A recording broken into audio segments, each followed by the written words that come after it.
والعاقبۃ للمتقین والصلاة والسلام علی سید الانبیاء والمرسلین اما بعد فاعوذ باللہ من الشیطان الرجیم بسم اللہ الرحمن الرحیم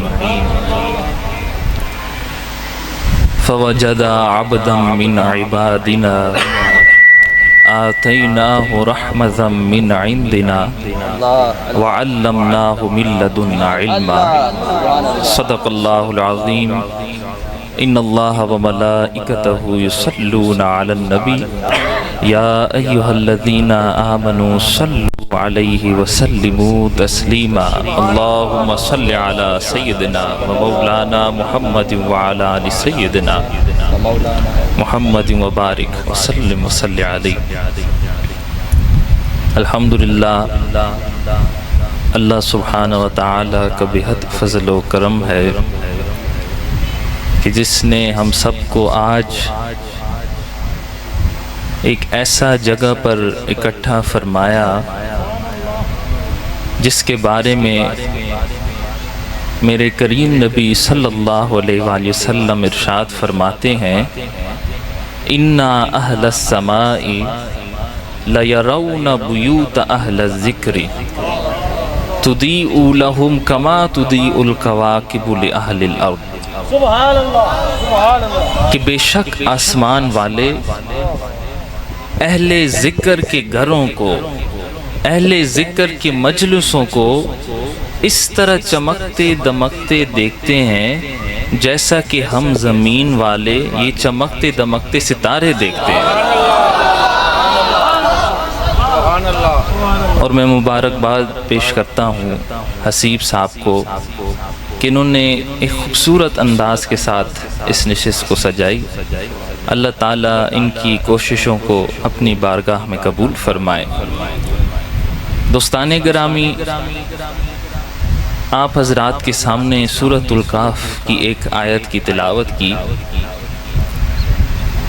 ایک دفعہ بخاری میں ہے موسیٰ علیہ السلام اپنی قوم سے خطاب کرنے کے لیے کھڑے ہوئے تو آپ کی قوم میں سے ایک بندے نے موسیٰ علیہ السلام سے سوال کیا کہ اے موسیٰ، مجھے بتائیں اس روئے زمین پر سب سے بڑا عالم کون ہے؟ تو موسیٰ علیہ السلام نے فرمایا کہ اللہ کے فضل سے سب سے بڑا عالم میں ہوں۔ تو اللہ نے پھر اپنے نبی کے اس جملے پہ عتاب فرمایا اور موسیٰ علیہ السلام کو وحی کی گئی اور بتایا موسیٰ علیہ السلام کو کہ اے موسیٰ، ہمارے بندوں میں سے کچھ بندے ایسے ہیں جن کو ہم نے ایسے علوم عطا کیے جو آپ کو بھی کبھی عطا نہ ہو۔ تو پھر موسیٰ علیہ السلام نے علم و معرفت کی شوق میں عرض کی کہ یا اللہ، میں اس بندے سے ملنا چاہتا ہوں۔ تو پھر وحی کی گئی اور یہ مشہور واقعہ ہے کہ موسیٰ علیہ السلام اپنے ساتھ ایک غلام اور ایک بھنی ہوئی مچھلی لے کر کے گئے اور اشارہ یہ بتایا کہ جس جگہ پہ وہ مچھلی زندہ ہو جائے تو سمجھ لو وہاں پر آپ کو حضرت خضر علیہ السلام سے ملاقات ہوگی۔ تو جب گئے اور اس غلام کو بتانا بھول گیا کہ وہ مچھلی زندہ ہو کے دریا میں گئی، تو پھر اس جگہ کی تعاقب میں جب واپس آئے تو وہاں پر حضرت خضر علیہ السلام سے ملاقات ہوئی۔ یہاں پر صوفیاء کرام فرماتے ہیں کہ اللہ کے بندے کی ملنے کی نشانی یہ تھی کہ وہ بھنی ہوئی مچھلی زندہ ہو کے دریا میں چلی گئی، یعنی جہاں پر اللہ کے ولی موجود ہوتے ہیں وہاں پر مردہ دل زندہ ہو جاتے ہیں۔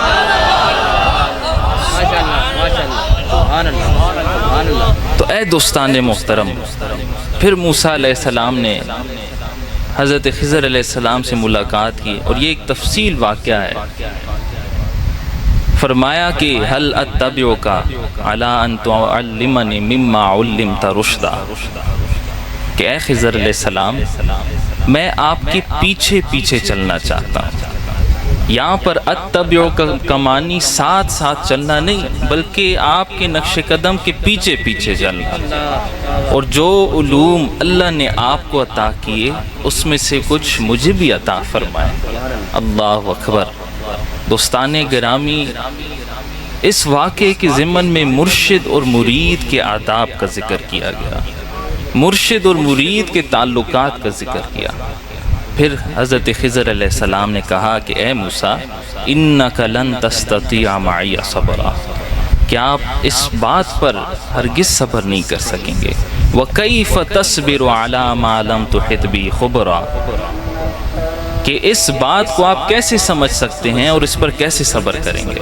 اللہ اکبر۔ دوستو، تو مقصد کیا تھی بات کرنے کا، کہ ہر بندے کو کسی نہ کسی استاذ کی ضرورت ہوتی ہے، اور ہمارے پاس ایک ایسا مرشد خانہ ہے، اور ایسے استاذ کا ملنا کوئی آسان بات نہیں ہے۔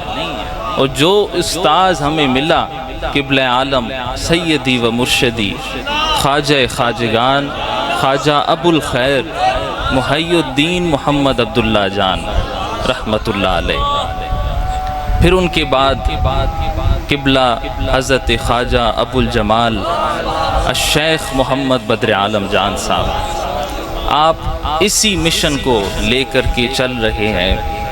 اور اسی طرح ایک واقعہ ان کے ساتھ پیش ہوا۔ ایک دفعہ امریکہ کے سفر پر تھے، تو آپ کی جو سیٹ تھی جہاز میں وہ ایک بوڑھے میاں بیوی کے درمیان آئی، اور تھے بھی نان مسلم کرسچنز تھے۔ تو جہاز اڑنے سے پہلے حضرت صاحب نے سوچا کہ کیوں نہ میں اپنی سیٹ ان میاں بیوی کو دے دیتا ہوں تاکہ وہ آرام سے سفر کر سکے۔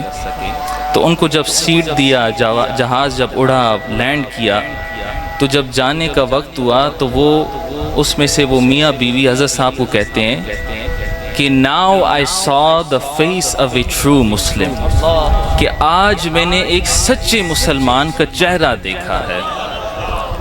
دوستان محترم، انہوں نے حضور علیہ السلام کی پوری سیرت طیبہ کو اپنے دل کے اندر نقش کی، اور یہی پیغام ہے کہ اللہ تعالی ہم سب کو اسی راستے پر اس سیرت مبارکہ کو اپنے دلوں میں اتارنے کی توفیق عطا فرمائے۔